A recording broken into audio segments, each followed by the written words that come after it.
Aloha. Today is a recording. It's the 10th recording from my parenting book that's called The Spirit of Parenting. And today's chapter is called Trust Your Children's Needs. So, contrary to popular opinion, at least amongst overworked and exhausted parents, the truth is that children don't whine and cry simply to annoy you, although it seems like it, or to send you careening off the edge of sanity. Instead, it turns out that children are programmed to be irritable and irritating only if their needs are not being met. And this must seem impossible to you. It can be so confusing, so frustrating, because it can feel like we're doing everything possible for our child, even while giving up our own needs.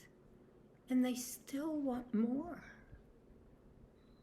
Even if they don't know why they need it, even if we don't know why they need it, we should still take their requests seriously. Very, very seriously.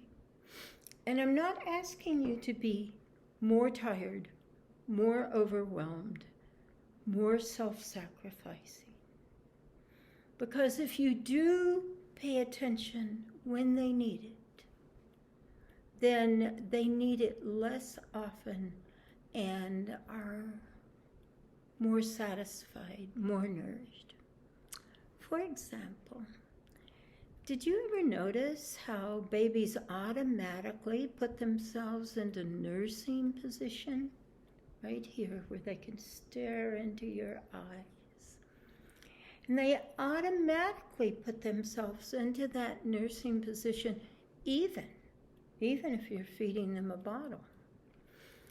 And if a mother tries to feed her infant in any other position, it's often true that the baby will become so restless that the mom hopefully has to give in, even though she doesn't understand why. But now Joseph Chilton Pearce has explained to us that if infants are not held in the nursing position when they're fed, their systems don't link up so well. Maturation doesn't proceed so smoothly. And your baby insists on getting into the best position, not out of stubbornness, but so that he or she can become as smart, as vital, as alive as possible. Because we now understand that a child who is fed a bottle sitting up, like you just put it in their mouth, does not form the connection between the brain and the heart.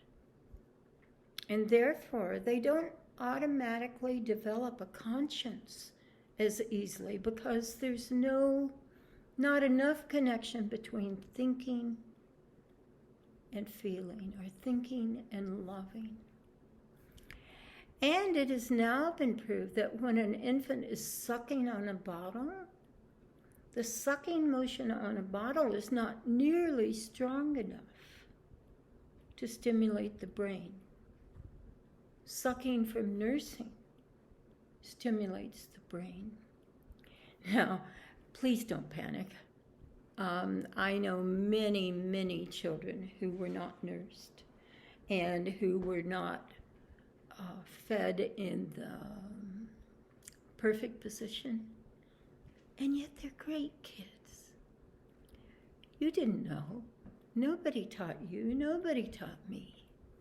But I do want to say that I've raised many adopted children who weren't breastfed, and they turned out great because we compensated.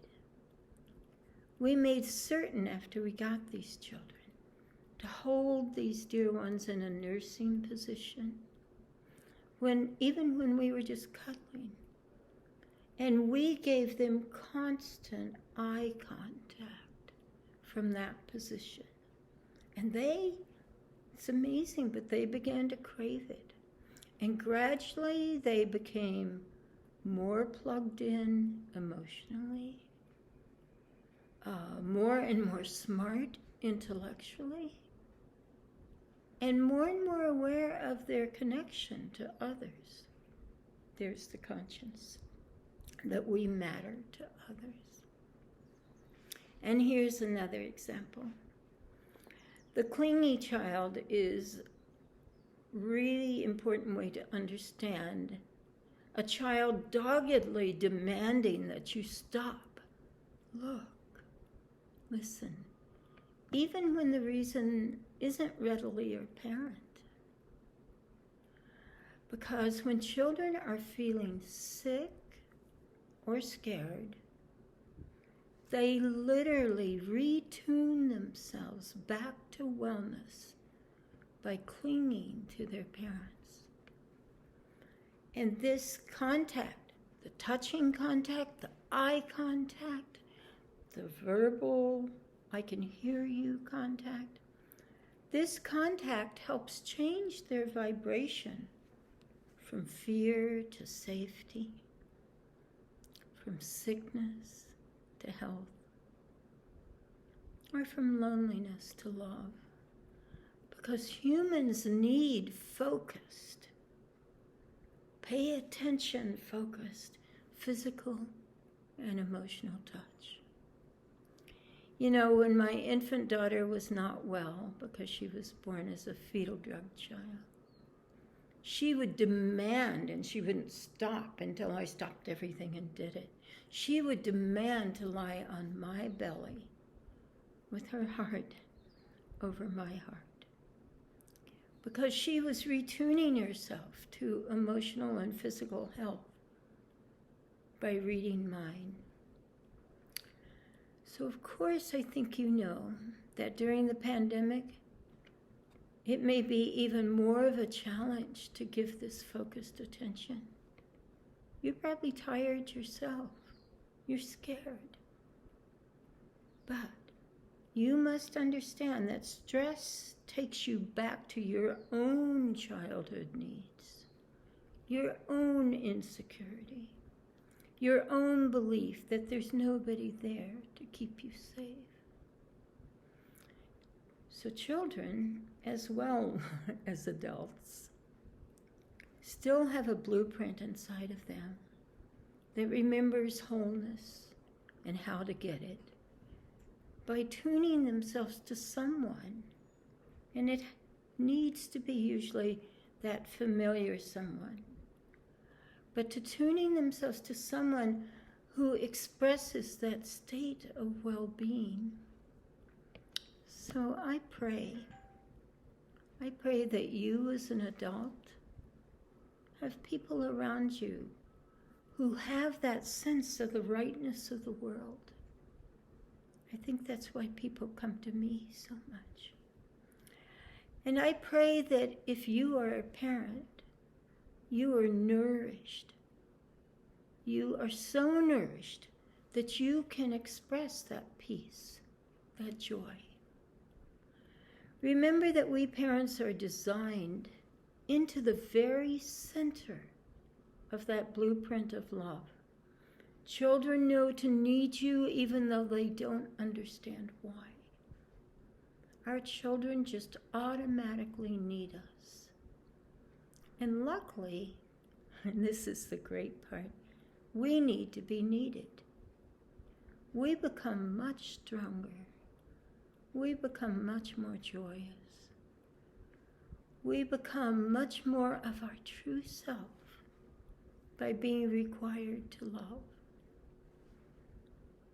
Isn't that cool how it works? That we need to be needed, and then we become more of ourselves, and our child becomes its true self. We become happier by being allowed to love. Therefore, when you're being asked to focus on your child, or your mate, or a friend, surrender. Sink into the love that needs to flow through you. Nothing else can possibly be as important to you, no matter what you were doing. Nothing else can be as important to you or to your beloved, that you pay attention to one another. Everyone wins. Everyone becomes more of themselves when true connection flows between you. And so I pray, may you be fed by the sweet blessing of giving and receiving love, even when you don't understand why it's needed. Thank you, and aloha.